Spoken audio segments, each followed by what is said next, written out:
Fantasy managers, hello and welcome back to the FPL Addicts Game Week 4 preview show sponsored by Bonus Bank. And a huge thank you at the start of the show today. The first thing I want to get out of the way is say thank you to all of you for the first big milestone that we have hit on this new YouTube channel. 100 subscribers might not seem like much to a lot of people out there, but we started fresh this season with a new YouTube channel. We're only in Game Week 4 and we've already hit triple digits. So we are all very happy with it, and we're all taken aback by all the support that we have received from all of you. So a huge thank you across the board from everyone on the podcast. And just a reminder, we really do appreciate it. If you're new around here, we're happy with 100, but we want to keep going as high as possible. So if you are new around here, make sure you're giving the podcast or the video cast some love with a like, rating or review, and also a subscription on YouTube. But let's say hello to the two guests that we have joining us today. I'm going to sound very Australian next to the two Scouser lads. We've got Mikey, the FPL Reverend, and we've got Reedy, FPL Addicts Reedy. So, good morning, boys, mate. How you doing? Good morning. I'm doing great. Reedy, great, you? Yeah, good. All good. Week's going well. Ready for the weekend again of football and, FPL catastrophes or, scorches. So it depends. I don't know which what one of them which. is, mate. I don't know what a FPL catastrophe is, mate. Yeah, well, you might have to tell us. It'll happen soon to Mikey, don't you worry. And when he's crying about that and he's crying about Everton as well, God help us. God help us is all I'll say. I mean, I don't cry anymore about Everton, to be fair. I think I'm just numb to it. I'm just used to us being absolutely awful at footy. So there we go. But didn't you just get beat by Man United, Reedy? So yeah, we did. But I'm still as good as ever, mate. We're still above you in the league, which is saying something, isn't it? By a whole place. The dizzy heights, eh? It doesn't take much, does it, Elliot? It really doesn't, bro. And guess what, boys? Newcastle are above both of you, so nothing really matters anymore. Elliot, firing it in. It's your second podcast or stream of the week, boys, isn't it, though? So, you did a little review podcast during this week, and there was a lot of mental results that happened. We've just talked about it there. United beat Liverpool, Chelsea was smacked up by Leeds, and our City were held to a point by my team, Newcastle, as well. So the red and the blue of the podcast, you did a little stream a couple of nights ago now, and you did a little review. So I'm just going to let you boys give a quick recap to the viewers on what went on in that show. Yeah, so thanks, Al. I mean, guys, make sure you check out the pod or check out the kind of review that me and Mikey did the other day. It was only a short clip, just about all the games and so on. We had a great stream. Thanks to everyone that basically listened. But in a 6-goal thriller, City failed to get the win against Eddie Howe's Newcastle side. Those who dropped out assets like Trippier, Wilson, and ASM, Jack, were pulling their hair out basically after they delivered. Basically after Trips delivered what could stay absolutely stunning free kick. Wilson snatched the goal, and ASM got 3 assists, sharing 25 points between them. So, what can we say? That itself is unbelievable. But Gundogan is now firmly on people's watch lists and so on after another impressive performance. He's now on 18 points in the last 2 game weeks, which is just phenomenal. So, yeah, what can we say? But yeah, we absolutely love it. Absolutely love it. Yeah, I love the fact that also Jack isn't even here and he's getting bantered already as well. Yeah, it was a big game week for me this week because obviously the wild card didn't go so great last week, and I had to do something a little bit dramatic. One of the first addicts to take a hit. I took a -4 for the Leeds versus Chelsea game. I was massively invested. I really didn't like the look of Jarrod Bowen, and obviously Darwin got got sent off. So I brought in Rodrigo from Leeds, and I brought in Kane as well. And my man Rodrigo delivered. He delivered. Oh, it feels so good when you take a -4 and the player who you bring in gets a haul to reward your risk. So 2 bonus points as well, which is, you can never complain about that. Chelsea assets, on the other hand, Reece James, quite frustrating. Is he a wing back? Is he a right centre back? Only time will tell. Hopefully Chelsea can improve their defence over time, and we can see Reece James playing in the position that we want him to. I am super tempted to move on from James to Perisic, but I think Chelsea's fixtures are just too good. So, maybe a bit of patience could be treating us well. It could be rewarding us. And also Mason Mount as well is another player who I feel like is just a hold. He plays against Leicester. We know Leicester are leaky defensively. We know Mason Mount is a player. We know exactly what he can do. He's just not been doing it. It's only been 3 game weeks. Maybe a little bit of patience with that particular Chelsea asset as well could be rewarded. Yeah, spot on. I think, the patience is a virtue saying goes a long way in FPL. At the best of times, you got to be patient, you got to be proactive as well. So it's just FPL is about knowing when to play your cards just right. And there never really is a right or wrong answer to a lot of things that FPL managers do. But I think a lot of good work from you there, boys. And as I said, the stream the other night was absolutely brilliant. So just keep an eye out on all of our socials.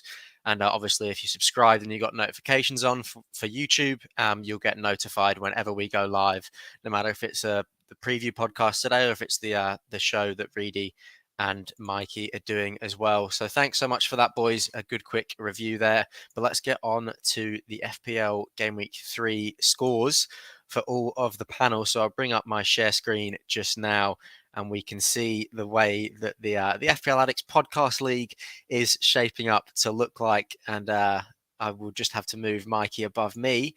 And that is pretty much the order, if you can see on screen now, boys, of where everyone is in this league. So Mikey sitting pretty near the top, just 7 points behind Jack. Are you happy with how you're going so far this season?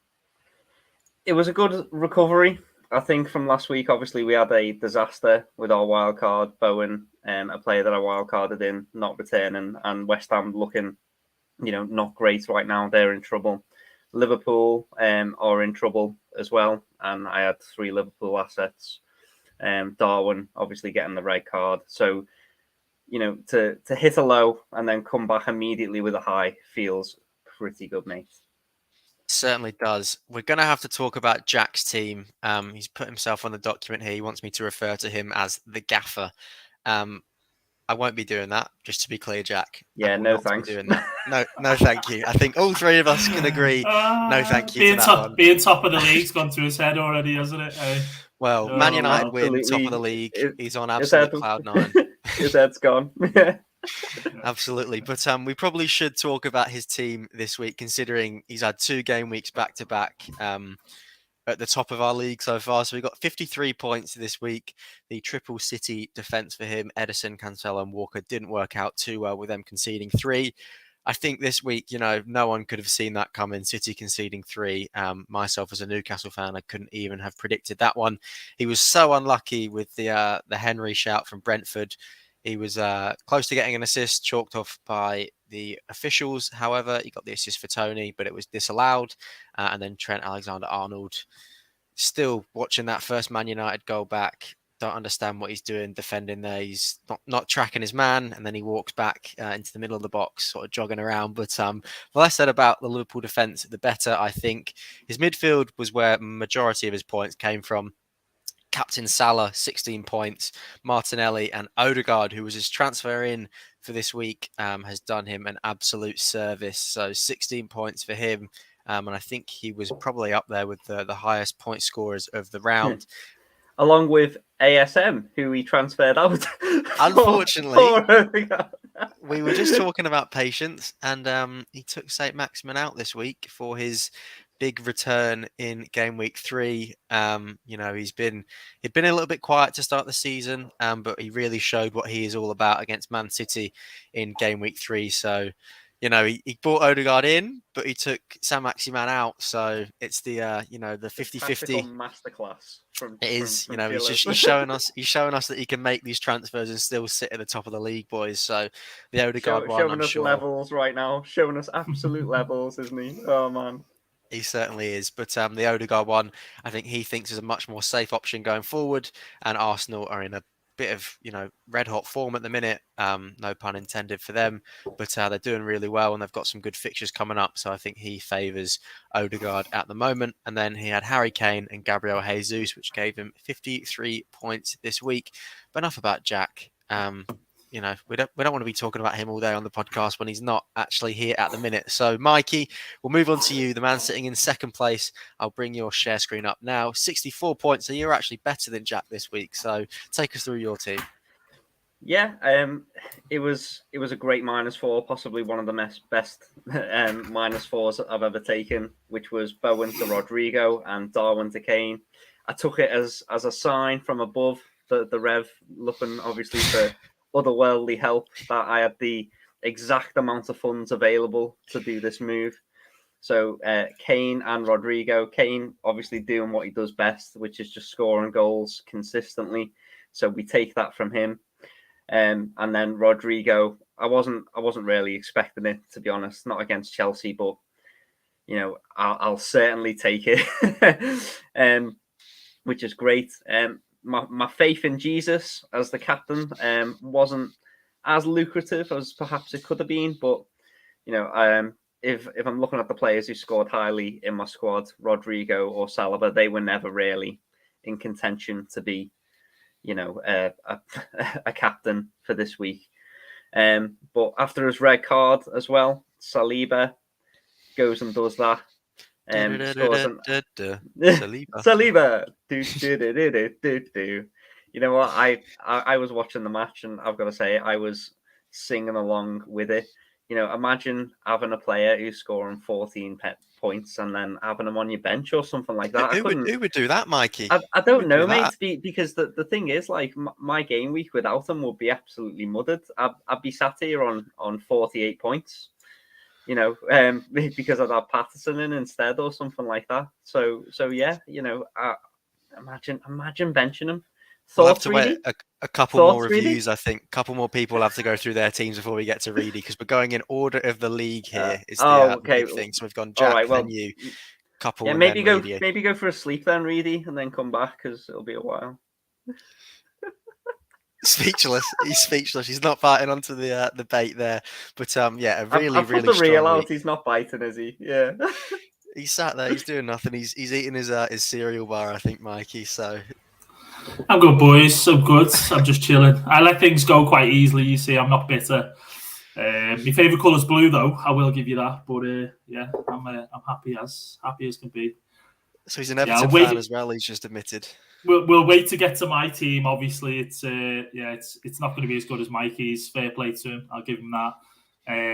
But for me, it's Saliba pick. Leave him there on the bench. It's done. We move forward to game week 4. Well, we'll just have to see how well your team did when we, get through a couple more people. Before then, just a reminder, if you are watching along live, like our man Quentin is there. Hello, Quentin. Good afternoon to you. Hope you're doing well. Get all your questions in, as he has just done. He's firstly saying that Merseyside is red, United red. And he's also asked a question about the incoming of Isak to Newcastle and how I think that's going to change the lineup to accommodate 2, with Wilson being the other striker. And it broke very early for me. I woke up this morning and my Twitter was blowing up. I was getting tweets from all the Sky Sports journalists telling me that we've agreed a deal with the best Swedish striker of all time. I've already called him the best Swedish player of all time as well. So Isak, the highly, highly rated young Swedish striker from Real Sociedad, is looking like he's going to get a £60 million move to St James's Park. Not too sure what the latest news is, but from what I've heard, sounds pretty much as good as done. So if that is to go through, because these sorts of things can always fall through. You never know until you see the player holding the shirt in the stadium. You never really know. But if it is to go through, which it's looking like it will, I think it's going to be interesting to see how Eddie Howe handles it, because we know that he loved his 4-4-2 at Bournemouth with Josh King and Wilson up front. So I think we'll potentially see something similar to that. But then it'll be interesting to see how he accommodates the likes of Joe Linton and Bruno Ramirez and Sam Maximan, who are very, not defensive players. And with the 4-4-2, you probably need a little bit more cover. So to be honest, Quentin, I'm not too sure what's going to happen. I think Wilson's hamstrings are made of poppadoms, so they always pop. So no matter what happens, if he plays with him or not, it is a needed signing. That's I've brilliant. Never heard that before. I've heard of I love Wilson. Weetabix, love him with all Yeah. my heart. He's my favourite player, but he can't stay fit to save himself. So it's a very needed signing, and one that I am very, very happy about. Yeah, so we'll just have to see. Ibrahimovic, move over. There's a new lad Henrik in town. Larsson, Ibrahimovic. Who are they? It's all about Isaac, mate. Yeah. You are, yeah. The best Swedish striker of all time. So I hope that one answers that for you, Quentin. A bit of a no answer to your question, but it's anyone's guess to see how it's going to go. Eddie Howe refused to comment on the the potential signing after our win over Tranmere Rovers last night, boys. So Newcastle are massive 2-1 win in the Carabao Cup against them. Could talk about it all day, but we don't have all day. So what we're going to do is we're going to have to talk about Ollie's team, because he is also one that isn't with us today. It pains me to say it. He's above me in the league, and he's done better than me this week. So he got 56 points, but he played one of his chips. You might remember last week on the podcast that towards the end we were saying, you might as well play your triple captain, Ollie, on Mohamed Salah. And he did end up doing it for 24 points. Mikey, you were saying before, it's not the worst triple captain that you've ever seen. Yeah, I think because of the banter with Chaz, he got absolutely reeled in. And I kind of agree, that picking Mo Salah this week wasn't exactly a terrible shout. But was it worth playing the triple captain? Only time will tell. Chaz accused him of smoking a certain something, and to prove that he wasn't, he went and hit that button. He locked it in, and it's not terrible, is it? It's not a terrible little haul. Like, obviously, he only got the one goal, so it's okay. But maybe we can wait for better. I've definitely learned a lesson here, and it's at Ollie's expense, I'm afraid. The lesson is don't get peer pressured by Charlie Roberts, I think, is the one to take with you wherever you go, and take what he says with a pinch of salt. But he is the captain guy, so unfortunately, a lot of his other captain choices did hit, but Salah still hit. So he saved a lot of managers' weeks. So it wasn't the worst triple captain, but definitely not the best time to play, I think, in the marathon that is FPL. And other than that, Ollie also had Odegaard himself. Obviously, the defence got no points because no one's defenders got points this week, unfortunately. That was just how it was. Unless you had Perisic, no defenders really did anything for you. Or Saliba, really. Oh, forgot about Saliba. Saliba! We need a little alarm or something, like a Saliba alarm. I think that's what we've got to do. They've got the Sambuca alarms. We need a Saliba alarm at some point. And then Ollie, I'm always keeping my eyes peeled. Don't you worry. He had Haaland. That's a little reference to the review we did the other day. Don't worry, Elliot. You won't know about that one, but Mike Halpin certainly will. But you were keeping his ears peeled and his eyes listening. That's how he's also here in the chat. So a good afternoon, good morning to you, Mike Halpin, as well. And thank you, everyone, for the live comments. I'll get to them in just a second. So that was Ollie's team and how he went this week. Great to see you. As I said, Mike Halpin and Wing L has just joined us as well. Quentin's got another question, and I'm going to go to you, Mikey, because you spoke a little bit about it before. Do you think Mount is a hold for at least the next two fixtures? Well, I think he's a hold if you don't have any other fires to put out. Like, if the rest of your team is absolutely perfect, then fine, take out Mason Mount. But Mason Mount is an attacking player in an attacking team with great fixtures for attackers. I think we'd be silly to take out Mason Mount. I think, his fixtures are turning really good. And if we have a couple more game weeks where he does blank, then yeah, maybe fair enough. Maybe do take the L and take him out at that point. But right now, I'm pretty sure you can do much better moves than taking out Mason Mount versus Leicester at the moment. It just say it out loud, just process it in your head, think about it logically, show a bit of patience, and hopefully he will reward those managers who've kept hold of him. Yeah, and Leicester, a team we've got to remember that are dreadful at defending set pieces. I think they conceded the most from set pieces last season, and Mason Mount, set pieces are his bread and butter. So I think smart words from the Reverend there. Very nice of you to say wing L as well.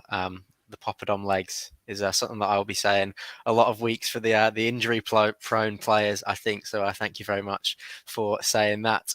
We'll move on to my team now in 4th place out of 6 in the FPL Addicts podcast league, and I had an absolutely shocking week, boys. There is absolutely nothing to report about because even my one player that did do well, Ivan Toney, I took him out in place of Callum Wilson. So it didn't really end up mattering to me at the end of the day. Took Cucurella, brought Cucurella in for Kieran Trippier, which could not have gone any worse for me. Looked like a good move on paper. A move that a lot of people made this week as well, but unfortunately didn't work out. As you can see, the Liverpool triangle on the far left of the screen. The aesthetics are still there in the team. I'm thinking of getting another Brentford striker in Mikey, and then changing Son for a City midfielder, just so it looks like a nice team every single week. Aesthetics are better than points. Aesthetics are better than points for sure. We know this by now. That's the important thing. So it was Toney and it was Salah this week that did stuff for me, and then Andreas Pereira sat 3rd on my bench. Had absolutely no faith in him this week. Didn't think he was going to play. I thought he was injured. Well, he had the old Dorito of death, didn't he? He had that 75% chance of playing. Cheesy Dorito, yeah. On the app. So yeah, it was one of them where so many managers have been crying on the timeline about those 8 missed points in a low scoring week as well. It's been massive. Yeah, for sure. But leaving 8 points on your bench isn't as bad as a double-digit haul being left on your bench. But unfortunately, another man that can't be with us today is Charlie Roberts, and he is the next one. The 5th out of 6 that we will go to in this league. He has managed to record a little video for us, just like he did last week. So I'll play that for everyone now, and we can see how well Chaz did. Hello, everyone, and welcome to another edition of Captain's Corner with Charlie Robertson. This time with your Game Week 4 edition. If you backed one of the 5 options, 4 of them delivered last game week. However, if you... Hello, and good evening or good morning to the viewers who may be watching this. This is a quick review of my team from Game Week 3, but also looking into my transfer plans heading into Game Week 4. We'll do a quick review of the side. Now, if you want to see a Gross score just like Pascal Gross, you've come to the right place. But if you want to see Manager of the Week, you need to go somewhere else. 40 points for Game Week 3. We're starting with a defence very quickly. 2 points from a possible 4 players. Liverpool conceding 2 didn't help. Both Alexander-Arnold and Cancelo getting booked in their processes within the game. Starting off in the midfield too, with one of our transfer ins in Pascal Gross. Did get the assist and the clean sheet point against West Ham. He came in for Leon Bailey, who ended up getting an assist too against Crystal Palace, which made myself feel really good about doing transfers in isolation. Son with yet another blank. I think patience is slowly wearing thin on the Korean premium. Saka, again, Arsenal scoring 3 and just not being involved. And safe to say, he has not been involved in Arsenal's last 7 goals. But according to watching the highlights, I could classify he has been relatively unlucky.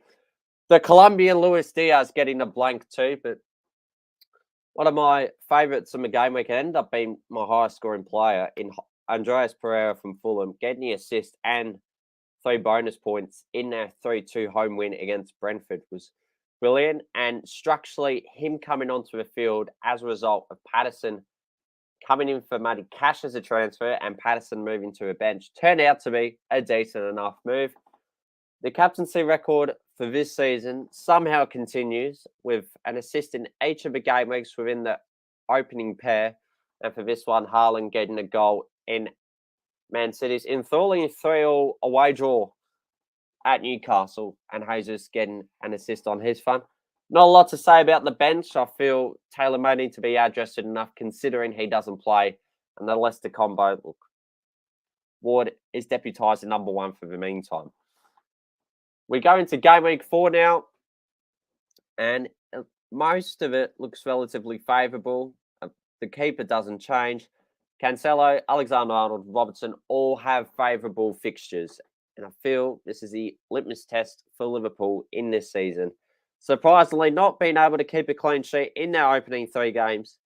If they don't, again, at home to Bournemouth, I think one of these defenders are going to go out. We do intend to roll as well and I think this is a good opportunity too. I think as well, the majority of players do have a favourable fixture, such as Bukayo Saka for Arsenal against Fulham. As I said, the Man City boys. I don't mind Pascal Gross's fixture at home to Leeds too. I know last year it did end being 0-0. Hopefully we get a goal fest in that too. We're going to field Pereira again. I know it's away at Arsenal, but we did see Arsenal concede 2 in their opening home fixture against Leicester. And if Fulham are going to be any chance of creating attacking intent or scoreboard impact, I feel he's going to be one of those main men involved. Not really going to argue with the bench setup as it is. I think relatively most players have a difficult fixture. There hasn't been enough warrant for Patterson to get a spot in the XI for the minute. But overall, it's a really good opportunity to roll the free transfer.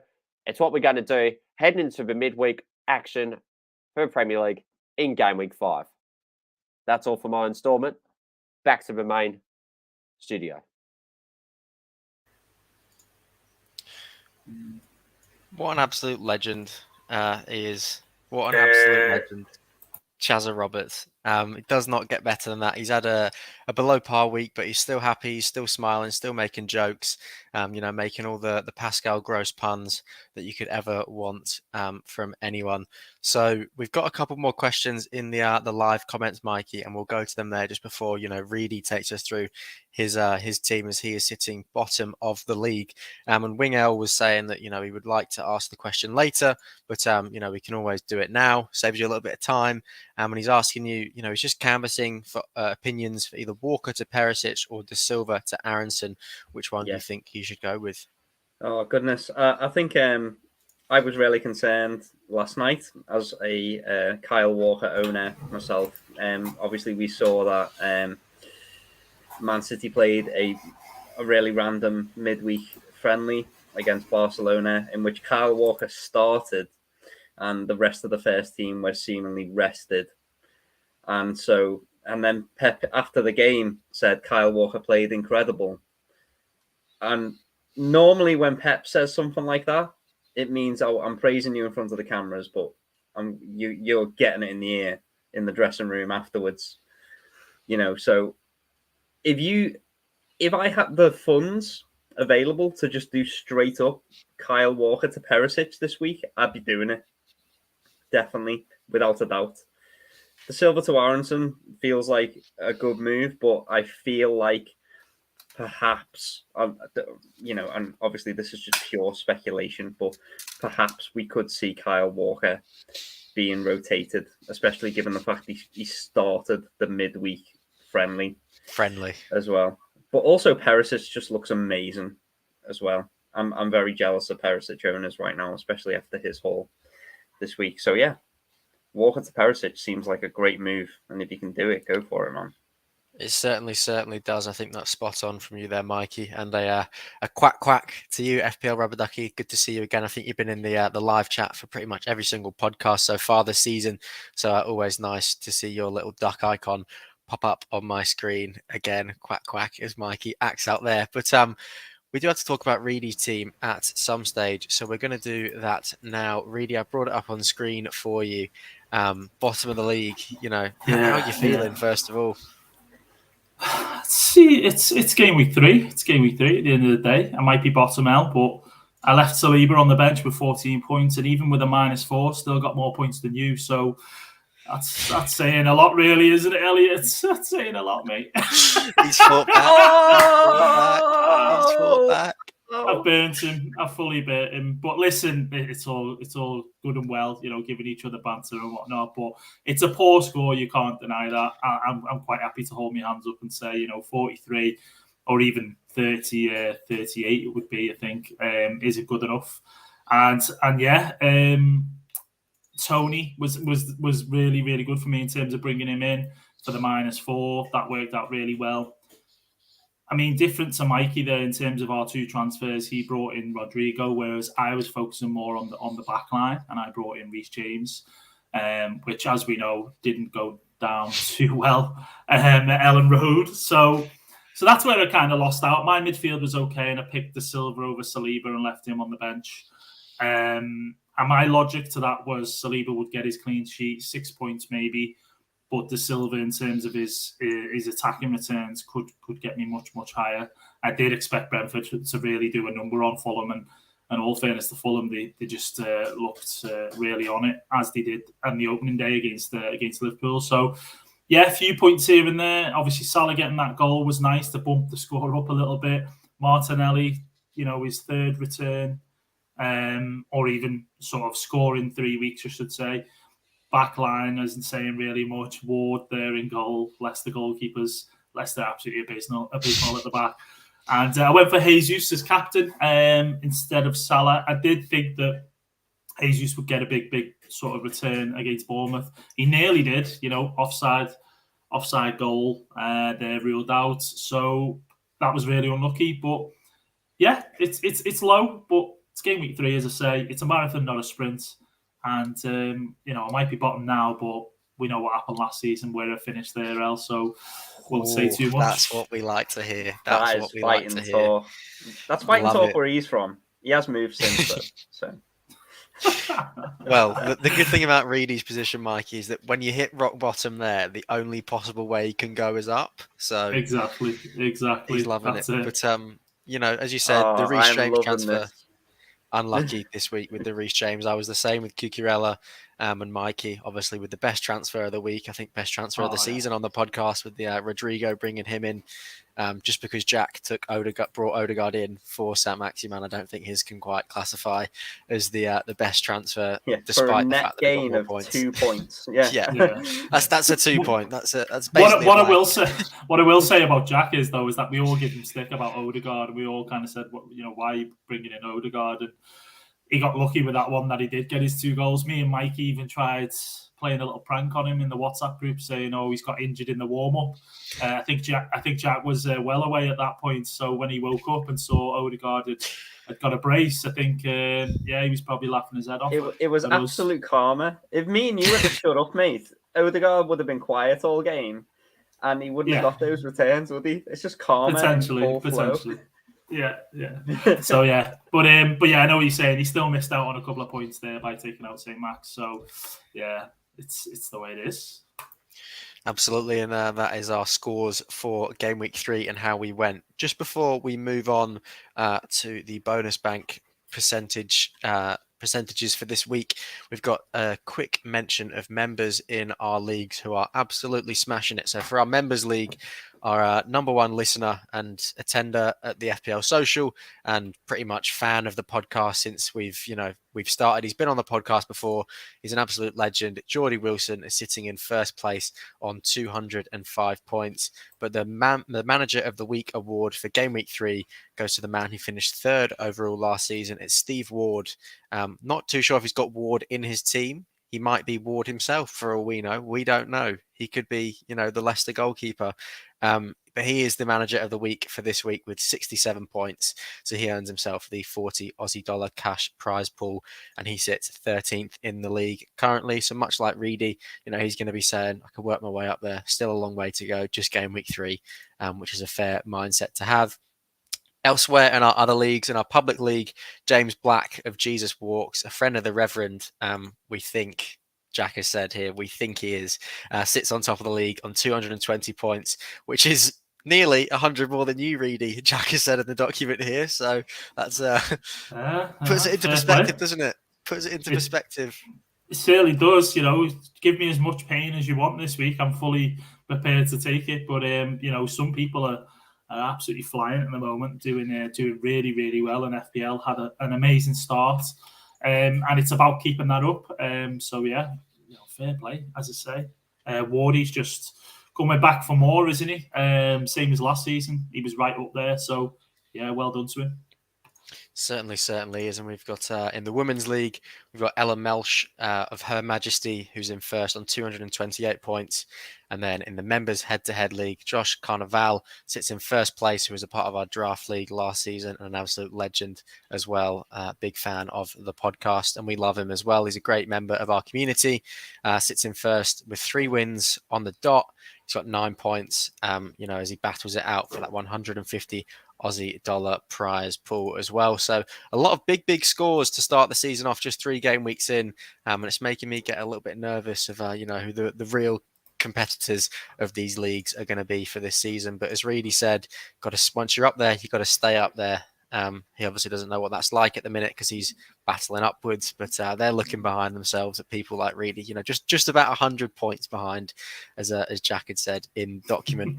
But before we move on to a little bit of discussion about game week 4, which is the bread and butter of the podcast, what we're all here for, we've got to talk about the bonus bank probabilities. So they've obviously launched their free tool this season to help people with their FPL mini leagues, and the tool displays the probabilities of clean sheets for each team and which player is the most likely to score as well, which is obviously useful for determining the best defenses and helps you with attacking assets and with those pesky captain's choices. So as I say every week, you've got to listen to the bonus bank probabilities, you've got to listen to us, and you've got to listen to Chaz as well for his captain picks, which is the most important. But for this week, the top 3 teams to keep a clean sheet, the probabilities go as followed. In third, it is Arsenal with a 45% chance of keeping a clean sheet against Arsenal. In second, it is Man City with a 50% chance to keep a clean sheet against Crystal Palace, which is one that surprises me a fair bit. And then in first place, and one that I would be begging for this week, is Liverpool, who somehow, with how shocking their defence has been so far this season, have got a 59% chance of keeping a clean sheet against Bournemouth. Reedy, 59%? You've watched all the Liverpool games so far this season. Do you think that's fair? No, I still think it is fair, rightly so. Although we've not started the best at all this season, and most people from an FPL point of view have hated having Liverpool players, or even Trent, of course. But if you've gone with the double up with Robbo, it has really, really killed you. So I think it is still fair. We're at home. It is Bournemouth, who are most likely going to get relegated this season, the way things are going for them. So I still think that we're likely to keep that clean sheet. I really do. So, you've got Trent in there, all these Trent owners, or sellers, I should say now. What are you doing? Just absolute madness. So I do expect Liverpool to keep that clean sheet this week. Yeah, it just shows, how reactive some managers can be when they're transferring Trent Alexander-Arnold out with a fixture as good as Bournemouth at home. Shows how, impatient some people can be, the trigger finger, wanting to pull the trigger on it and get someone else in like Perisic. But to be honest, playing Bournemouth, it would be absolutely silly for you to bench or transfer out a defender who's playing Bournemouth that week. So learn from Reedy's mistake this week. Do not leave Trent on your bench. Do not transfer Trent out would be the advice from me, because he knows more than anyone how dangerous it can be. And Bournemouth, as I said, the fixtures aren't going to get too much better than Bournemouth at home this season, I don't think. So it's definitely one to look out for. In terms of the attackers, the top 3 chances for them to score and the players. In third, Gabriel Jesus has a 47% chance to score against Fulham. Mohamed Salah has a 55% chance of scoring against Bournemouth. And Haaland has a 58% chance of scoring against Crystal Palace.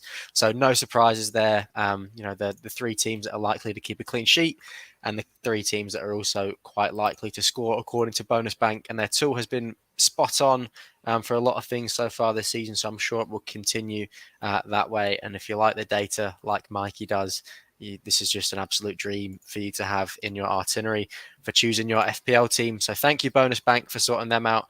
And if you want to check out the tool, it's just in the link tree down below in the description. So give it a go, because you might as well, because any little helps with FPL. not like Tesco. Every little helps, isn't it, boys? Been a few years. Every little helps with picking your team for FPL. We're not sponsored by Tesco. That'd be awesome one day, but it's Bonus Bank, and we absolutely love Bonus Bank as our sponsor because they're giving us these awesome probabilities. But boys, we can move on to game week 4 now, and we can start discussion about this. And I want to start with your man, Mikey Rodrigo. He was an absolute fire so far this season. He's looking like a new player in the Premier League this year. He's looking like a different beast. He's woken up. He's definitely had his, his wheat bix or his porridge every single morning because he is on absolute fire. So, what have you made of his start to the season? Exactly. He's got that deadly combination, hasn't he, of FPL, and that is form and fixtures. His fixtures going forward are amazing. His form has been absolutely money. And so, yeah, he is great. And obviously he has seen 3 price rises so far already. So if you're not already on him, don't leave it too long. You might end up getting priced out of him. But another player who really did catch the eye was Harrison and Aronson as well. So if you're still one of those managers who are out there looking for Neto or Bailey replacements and your budget can't stretch to the 6.3 of Rodrigo, then you could do much worse than Harrison or Aronson because they just looked absolutely deadly as a front three. The way they pressed Chelsea, the way they gave everything all game, the way they created chance after chance. Leeds look good. They certainly do. And it's not something that a lot of people expected at the start of the season was Leeds to get off to a start as good as they've had so far, but they're not looking like slowing down just quite yet. So I think that's a very fair analysis on Leeds, Rodrigo, Harrison and Aronson, who Reedy was a big fan of. He spoke about him a lot in pre-season, was Aronson. So that's one that Reedy has definitely got right for this season. Reedy, we've just spoken about the fullbacks, Trent, James, Perisic. A lot of people transferring out people like Reece James and Trent this season, but we just really want to reaffirm hold this week, especially with people like Trent. I think it's just so important that you give him this week, and if you're not doing well with it after this week and they don't keep a clean sheet and Trent blanks again, I think it's fair that you can start looking at other options. I'm not saying I would personally, but it's just important to hold for this week, isn't it, Reedy? Yeah, I think so. I mean, even if you've still managed to somehow hold firm and keep Robertson in your team, you probably just keep him as well, just for this game week at least. And then you're going to, more than likely take Robertson out ahead of Trent. But Trent, we've seen what he can give in terms of attacking returns. Bournemouth, nice plum fixture at home. It could be the highest scoring defender in the game this week. So it'd be really would be criminal to get rid of him. And I'd say hold him for at least this week. If you've got Robertson, then he'd be the one that would be likely to go out the next game week instead of Trent. The problem you do have with these sort of players is the price brackets.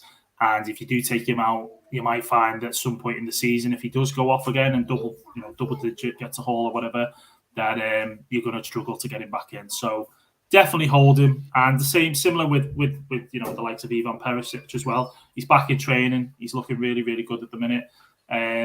So as a non-Perisic owner, I am really scared of what he could potentially do. Coming up for Spurs against Forest. So I'm the exact same, Reedy. Very scared of how high Perisic's ceiling is for this week. As a non-owner, it really does scare me. But Ollie's written an article this week, which will be up on the EPL Live app. So it's definitely important that all of you check that out as soon as it drops. I think it should be dropping tomorrow.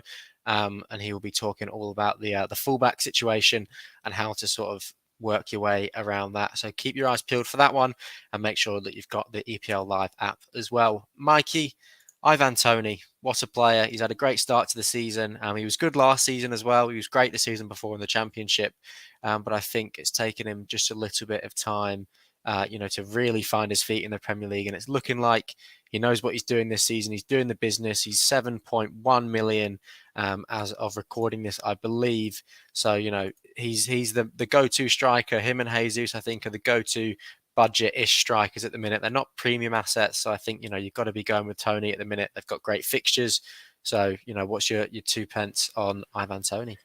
Oh man, I'm not sure how much my 2 pence is worth on this issue because I don't have him in my team, and I say that with a heavy heart because he looks amazing in the first 3 games, getting a return every single game week.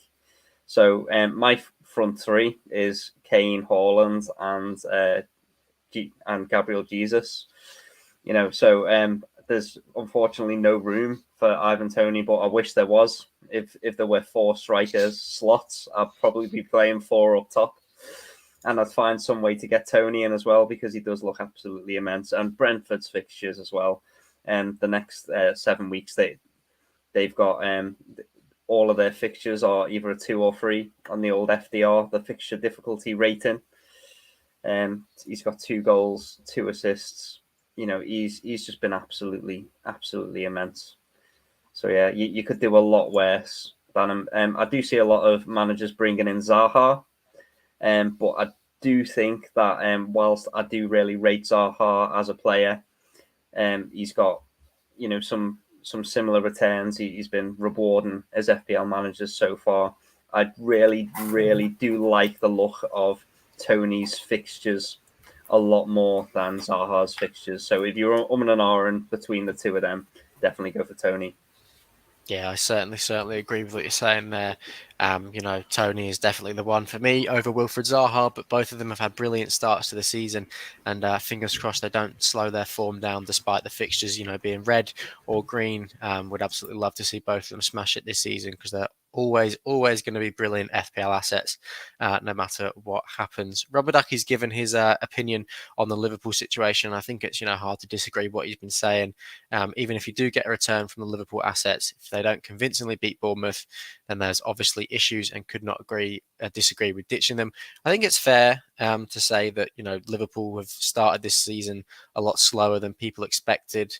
And that it's not just guaranteed that they're going to get back their title winning form or something like that. But I'm definitely going to be patient with Liverpool, especially with Alexander-Arnold. If one of my 3 Liverpool assets of Trent, Robertson, and Salah were going to go out the door, it would definitely be Robertson.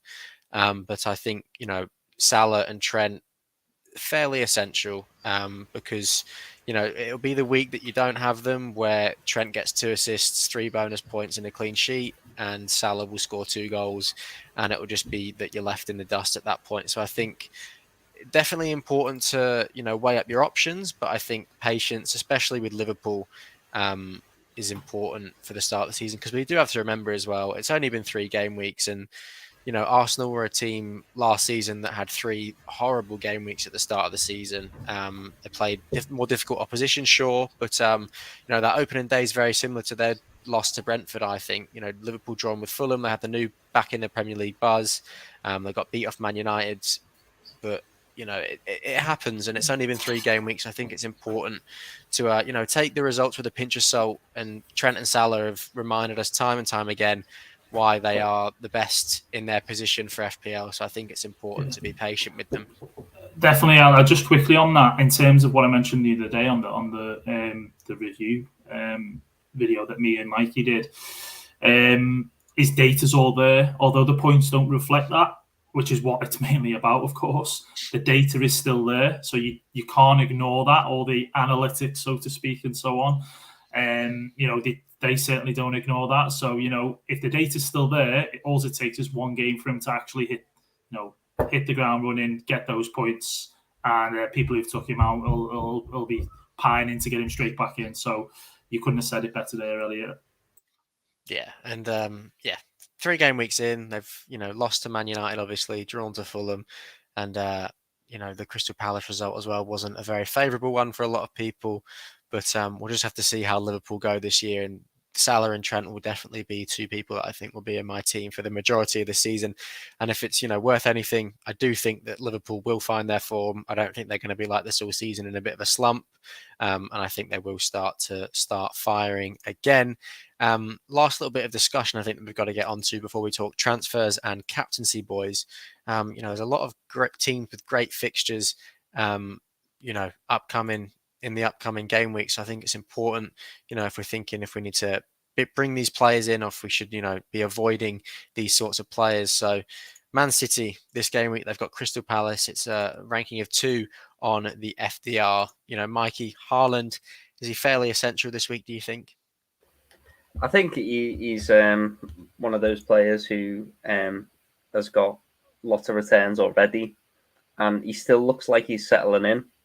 So I think he could be one of those players that just continues to grow into the season. I think Crystal Palace at home isn't exactly the easiest fixture, but at the same time, it's Man City. We know that they're going to create a billion chances every game, no matter who they're up against. I recently rewatched the Man City versus Real Madrid highlights, and they must have created about 40 opportunities against them. So, I think Erling Haaland could definitely be on for a goal or two for sure in that game. Certainly. And it's good to see D10 popping up in the chat. Always puts a smile on my face to see, your input on everything that we're saying. And he's pretty much saying what I was saying. He's thinking of selling Trent, but keeping him now just because of the sheer amount of managers who have ended up selling him, because Liverpool at the end of the day are still Liverpool. And I think that's fair. They're not just going to be in this slump all season, I don't think personally. Obviously, time will tell. But I think Liverpool, they are Liverpool. They are the team that we know in the past couple of years, and they will manage to find their way back again into a nice little bit of form. Reedy, your team, Liverpool, have got Bournemouth, Salah. It's a 2 on the FDR, Bournemouth at home. So the Liverpool assets that you think people should be targeting this week are? Yeah, so obviously it'd be Salah and Trent first and foremost. A lot of people in the game, if you're talking about template, have got them anyway. If you haven't got him, potentially Luis Diaz, you could look at bringing him in. In terms of 8 million midfielders, I think we all know that there's not been many that have gone and delivered the points this year. There's only a handful there, so I still wouldn't shy away from getting a third Liverpool asset. I know many people are potentially jumping off Trent. Even better for us managers who keep him. So I would just say those probably 2. If you haven't got a third Liverpool asset, maybe then consider Luis Diaz, because I think if anything at this moment in time, with Jota still being out and Núñez being suspended, he's assured the minutes.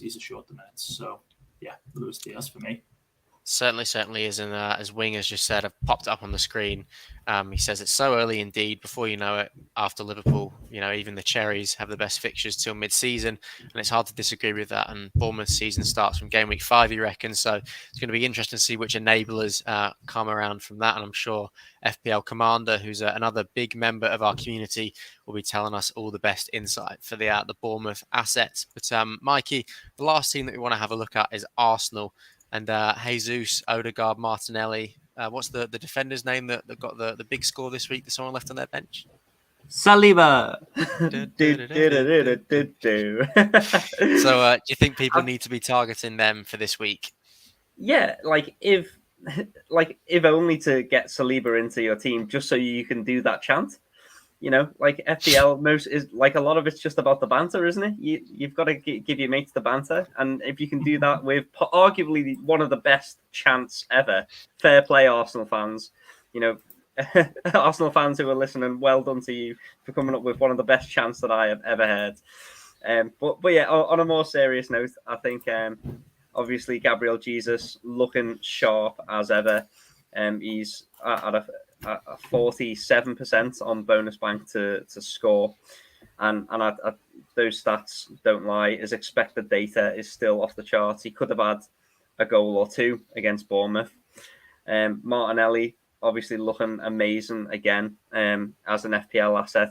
I'm going to say something slightly controversial, because obviously we don't like to slate players after they've gone and scored 2 goals, but I'm not exactly slating him. I just don't think he's an amazing FPL asset, and that's Martin Odegaard. If I had a quid for every time he scored 2 goals, I'd have 2 quid. So what I'm trying to say is that will lightning strike twice? It's not very often he does something like that. We saw in the first couple of game weeks, he was like a FIFA player whose shoot button was broken. Like, he didn't even shoot. He couldn't shoot. He wasn't shooting.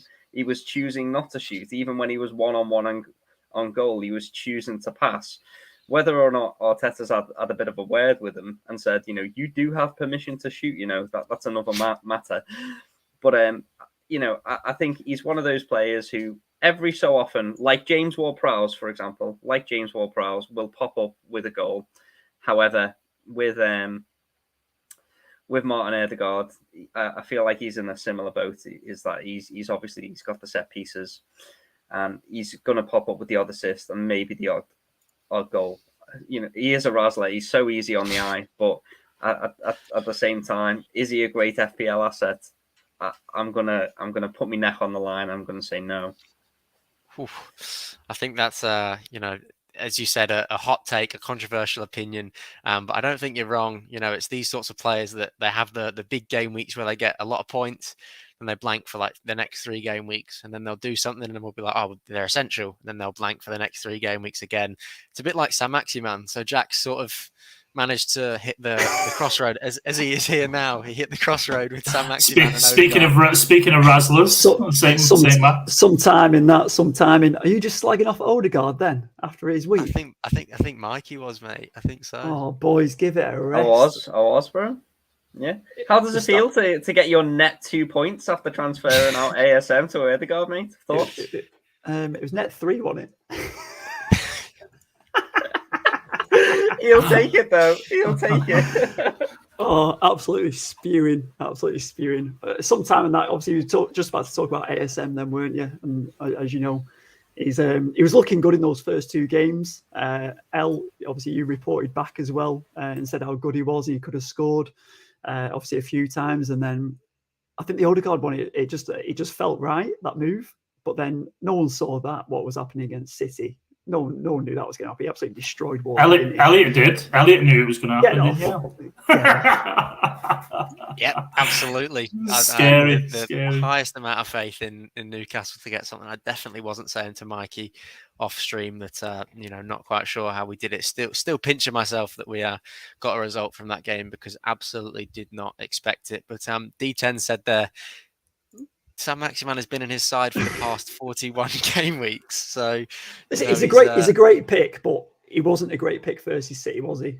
I know I did the right thing.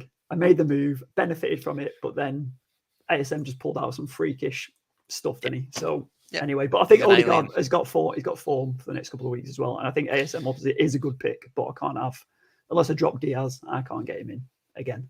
Yeah, and the thing with Odegaard is that you're guaranteed minutes as well. He is the captain for this season, so you're guaranteed him to pretty much start more games than he's not going to be starting. So, there is always the chance with Martinelli that, he could get rotated out with Saka. They could get rotated out for, like a Smith Rowe or a Pepe, someone like that. But you can never Pepe really. Ain't going to get a look in. He's got to be going, surely. I think he's gone. Let's not talk about him. Who? That is going to be one of the worst transfers in the past couple of years. The amount of hype that he had coming to this league, he just did not live up to it in the end. But Jack, it's good to have you here just in time for the EPL Live. We've spoken about it a lot on the podcast today. As we said, Charlie's doing his captain articles on there. Ollie's got his article about the fullbacks coming out later this week. So if you haven't already downloaded it, you've got to get onto it now. They are our new partner and our preferred app for everything Premier League. So it's EPL Live by Sportsmate, and it is built for football fans and for football fans. It combines lightning fast scores, live scores with the most in-depth team and player stats. A lot of the research that we do for the podcast, a lot of the research Charlie does for his captain picks comes from that app. So it is the real deal. And Mikey loves a stat, doesn't he? That's why he's got the grin on his face. He absolutely loves the data. So he's using it. It's got to be his most used app. If you go onto his screen time on his phone, 6 hours a day, he's on EPL Live by Sportsmate. So it is an absolutely brilliant app. We cannot recommend it enough. And it's obviously got news and video highlights on there. And as I said, the FPL Addicts podcast is on there and the articles from the panel members as well. So it's just, all round a brilliant app to have in your itinerary for FPL, isn't it, Jack?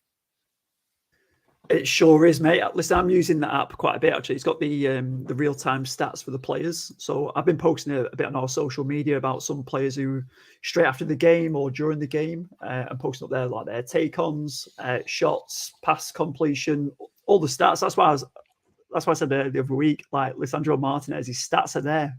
His stats add up, and that's that's why he absolutely dominated Liverpool the other day in that massive win. Have you mentioned that win yet or not? I think so. Reedy's been awfully quiet about it, to be fair.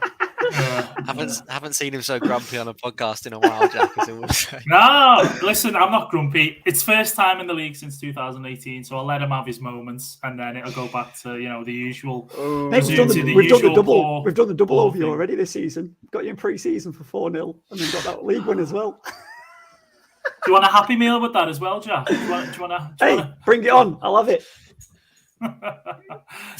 No, the first one of the season, first one since 2018 in the league. So I'll take that. That's fine for me. We've got the double. We got that cup win a couple of years ago as well, a couple of seasons ago, didn't we? So it's all adding up, isn't it, Reedy? Get a lot of wins going on. Clutching at straws, I think there. But yeah, that is as we said, that is the result of the week. We think there was a lot of shock results, but a lot of people didn't expect for Man United to actually do something against Liverpool there. So they did. I mean, it could be worse, boys, couldn't it? We could be Blackburn fans, and we could not even be in the Premier League. So yeah, we could, and they're not even winning in the Championship as well. I think they've lost their last two, so could be worse. I think we need to get on this thing, boys. If Brereton Diaz, can't even say his bloody name, but if Brereton Diaz. Give me a second to compose myself. He's beginning to feel just like a rap god. Yeah, so what I gotta do to get a producer without me? So if Diaz basically leaves Blackburn, it opens up the door for Chris Wood. So I think we've got to get early on that. And if Isaac's coming into Newcastle, Chris Wood's going to be thinking, "Where's my playing time going?" Oh, Blackburn looks like an option. So I think we can more than get Ollie on that one and hook him. Absolutely. Yeah, I think I saw something earlier saying that we bought Chris Wood just to relegate Burnley, and now his services are no longer required. So, as much as I like Chris Wood as a person and sometimes as a player, he did help us a lot last season. So we'll always be grateful for that. But yeah, it would be funny if Diaz left Blackburn and then Chris Wood ended up signing for them. That would be absolutely brilliant. But that's a lot of ifs and buts and a lot of maybes. So we'll just have to see if that one does turn out. But Blackburn not doing too well to start the Championship season. I think Ollie was hoping for a little bit of a better start. But boys, we've got to talk about our transfers. We've heard from Chaz already for his transfers. We'll get onto his captain's corner section because he's pre-recorded it again. Even when he's not here, he's here in spirit. He's a legend, and he's making sure that the community knows who the best players are to captain every single week. So, Reedy, I'm going to go to you first for transfers this week. Are you making any? It's done already. So, Sanchez. The hitman shows your hits. No, there's none. There is none. This week, none nice and yet. calm. No, it's nice and calm. Yet. Don't worry about it. No Brereton Diaz in my team. Don't worry about that. But yeah, Sanchez is in, and Ward is out. And then basically, there you go. That's the transfer. It's done. So it's Sanchez, did you say? Sorry. Yeah, Sanchez. I didn't stutter. I said Sanchez. Elliot. yeah. No. That's it. That's the one for me. Just one move. That's all I need to do. I like it. I think Brighton have been, as they always are, fairly solid at the back, and they've shown that in the first 3 game weeks so far. So a very good move from you there, Reedy. Mikey, what about you? Yeah, so my team is going to be unchanged going into this week. The only difference is I'm not going to put my faith in Jesus this week. I'm going to put my faith instead in Mohamed Salah. And we're going to see him gain a nice little haul, hopefully against Bournemouth. I did watch that Man United game from behind the pillow, and when Salah scored, I was like, oh, because Gabriel Jesus did only get the return. But saying that, if Jesus does come back with, a good couple of goals and a good couple of assists again, he's still on my team. I'm still getting points. He's still ticking over. So I don't mind. But I think Bournemouth are definitely looking like the team to target. Yeah, definitely agree with what you're saying there. And Jack, what about you? Top of the league at the minute. Got to keep that going. So, what moves are you making? I haven't changed my my background. Should have put that as the ladder in the background, shouldn't I, Mikey? Yeah. Oh, see, only Who would geniuses do think that? far enough ahead.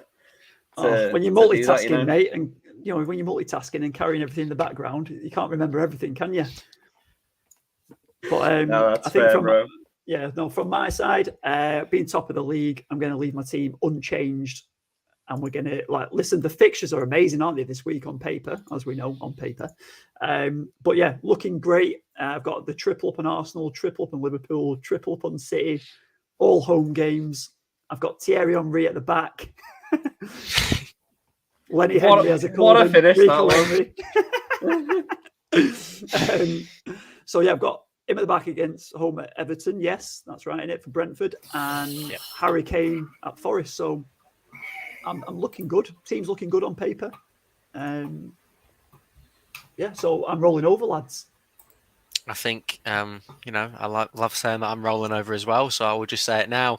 I think that's what I'm going to do this week, unless there is any, really important injury news. Obviously, there are still games to be played in the Carabao Cup. I think City play Chelsea today, which is a big one to keep your eyes on, rotation-wise and players-wise, injury-wise. We never know what's going to happen. So if you have made your transfers already, what you're doing, you've got to wait until all the cup fixtures are done, because you never know what's going to happen with FPL, and it would just be typical if a big player did find themselves to get injured. But I think I'm going to be rolling over this week, boys, and I think the captain's armband for me is going to be on Mohamed Salah again. As we said, Bournemouth at home. Bournemouth are the team to target. Play it when they're playing against another team. You've got to target their team, because they are the ones that are looking like they're struggling at the minute. And I think you're not going to get a better fixture this season than Bournemouth at home. So it's going to be Salah for me. What about you, Jack? Mo Salah. Sorry, I forgot to add that. So I put Salah down as my captain. And like I said, it's the best fixture. You look at the fixtures for the season and you go Bournemouth at home. It's got to be up there now as the best fixture, hasn't it? So fingers crossed, Liverpool can sort it out after their horrendous defeat against United. They're going to bounce back. This is the fixture they'll bounce back and start playing the football again, and deliver. And Salah will deliver the goods.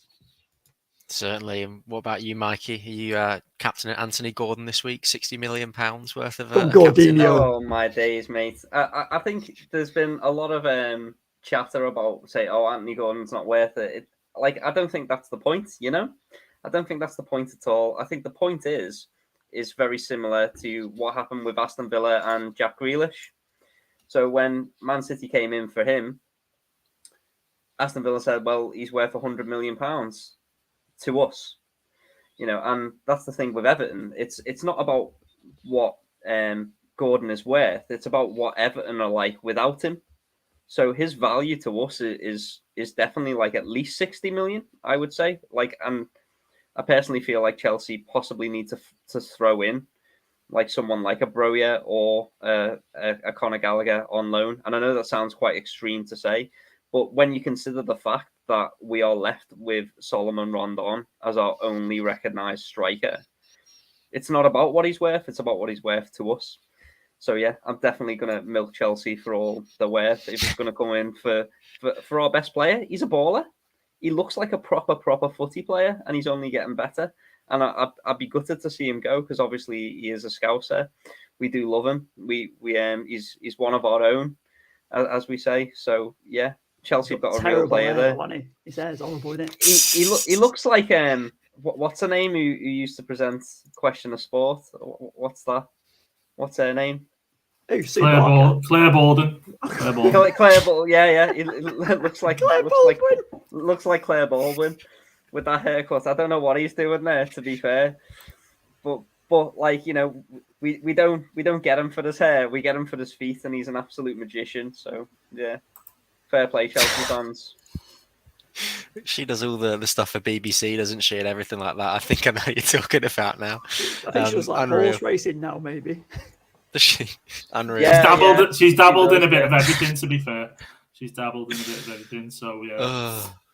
But yeah, unreal. In this day and age, 60, 70 million for Anthony Gordon is what about this for a shout? Shocking. Rubber Ducky, I haven't seen this one. Broja to Everton. Is that right? Yeah. No, I think he's just saying in Wishful like, thinking. yeah. I think he's just suggested that he is. Anthony Gordon, Claire Ball, amazing. That is amazing. Yeah, Oh, unreal. brilliant. I think it's just wishful thinking from him there, and he does make a good point, because I saw a tweet earlier and assumed it was a match day tweet. It is actually them playing each other on the 8th of November. City played this morning, mate. Draw for the next round. Barcelona. Yeah. So that is my It's mistake. the draw, yeah. Yeah, United got Villa, City got Chelsea. Week before the World Cup. Is it? Wow, that's exciting. Yeah. Doesn't seem too far away. I think there's one more round of games. One more round of There's another one for you boys. I don't know if you can see this one, but it's basically Anthony Gordon, 59 million, and Antonio Gordini, 2 million. I saw this funny thing on Twitter where it was like all of Anthony Gordon's goals from open play, and every single one of them take like the world's biggest deflection you've ever seen. I'll try and retweet it on my Twitter later, because I don't think he scored an actual good goal that hasn't, taken a massive deflection from open play. So Mikey's a big fan of that one, but I'll try and find that one on Twitter, because it did bring a smile to my face. But we got sidetracked. We're talking about captains. Mikey, who's it going to be for you this week? Sorry. Yeah, Mo Salah. Claire Balding. Yeah. No, just Mo Salah. Sometimes in life, the FPL gods throw you a really easy decision to make. It's just absolute no-brainer to go for Salah. Perfect. And Reedy, what about you? You're not going to go against Salah, are you? I'm going to go for Jesus again. I've got some points to make up, so. Oh yeah. You got to have faith. Arsenal against Fulham. Claire Baldwin again. God's sake. Amazing. Yeah, she's going to end up being one of the thumbnails for our preview pods, isn't she? Oh, she might be on the next one. She will be. I'll tell you what, if Gordon returns 1 week, then it's going to be absolute carnage on our Twitter. All I'm going to do now is put her in a Chelsea shirt. Sign him. Oh, God. Send it to Fabrizio Romano. If here we go, that's probably the Photoshop that he'll use. Here we go. Yeah, brilliant. But yeah, Gabriel Jesus for me. Arsenal look amazing. I expect Salah to maybe get a goal or something. I don't expect him to go mad, so I'm keeping the faith in Jesus against Fulham, home fixture for Arsenal. That'll do me nicely. Great. Well, we are all just peasants in the world of, picking captains. And Chaz, as I said, has recorded a video for us so that we can, have his CC section, CC with Chaz, we like to call it. So I'll just play the video for all the viewers and for our viewing now. Hello, everyone, and welcome to another edition of Captain's Corner with Charlie Robertson. This time with your Game Week 4 edition. If you backed one of the 5 options, 4 of them delivered last game week. But however, if you backed the Portuguese and João Cancelo, unfortunately, it was a Dunkin' Donut for you. Nonetheless, we move to another game week. And first cab off the rank is Def, Taxis, and Salah featuring in a captaincy article every week. Those are the 3 things certain in life. And he is the first one here. And it's safe to say his recent record against Bournemouth has been astonishing. He has scored 8 goals alongside had an assist in his 6 league appearances against them. Despite Liverpool only picking up 2 points of a possible 9, it is hard to look past the Egyptian for this week's armband, should you own him. And simple, if you have him, you captain him.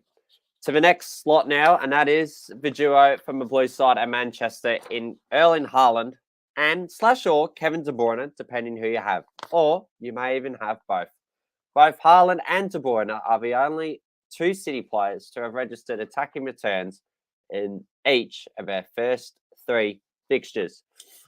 Meanwhile, De Bruyne is the most transferred in player out of all of the players priced above 10 mil, with more than 230,000 fantasy managers acquiring the Belgian services heading into the game week. And with Kevin De Bruyne, his recent home form is cemented as one of the best in the league. He has not blanked at home since game week 25 last season. With Erling Haaland, too, he has a combined XG and XA of 4.9, which, according to fantasyfootballpundit.com, is the highest of any player in the game. This goes to show he has been unlucky not to return more than he really has at the moment. Third, in the bronze medal position at the moment, is Arsenal's very own Gabriel Jesus, with skyrocketing 82% ownership amongst fantasy managers. If you just own him and he returns, you're not really going to have much ground to cover. However, if you do captain him, that's where the ground can be made up. According to the stat sheet from Fantasy Football, the managers ranked inside the top 10K, 55% of them backed him with the armband for their away trip against Bournemouth. The other managed just to 4 points. So it was something, but I probably expected a lot more. And with a home game against Fulham, it presents another fantastic opportunity for him to continue his solid start to the season. Now, last time he did have a home game, he scored 19 points against Leicester City. Last but not least of this edition is the record-breaking Tottenham Hotspur goal scorer in Harry Kane. His headed goal last game week against Wolves was made it 185 club goals for Tottenham. And he is the player having scored the most Premier League goals within one club. And if he does score against Nottingham Forest away from home, he will even create more history within his legacy. It will be the 30th opponent he has scored in the Premier League out of a possible 30. Kane is striding early and doing well, having returned in back-to-back game weeks, and with both goals coming from headers. There are better captaincy choices on paper for game week 4, but Kane does prove to be an interesting differential should it come about. That's all for me this week. What a legend. I don't think you're going to get better captain picks than... where else can you get that? Where else can you get someone presenting captain picks like that?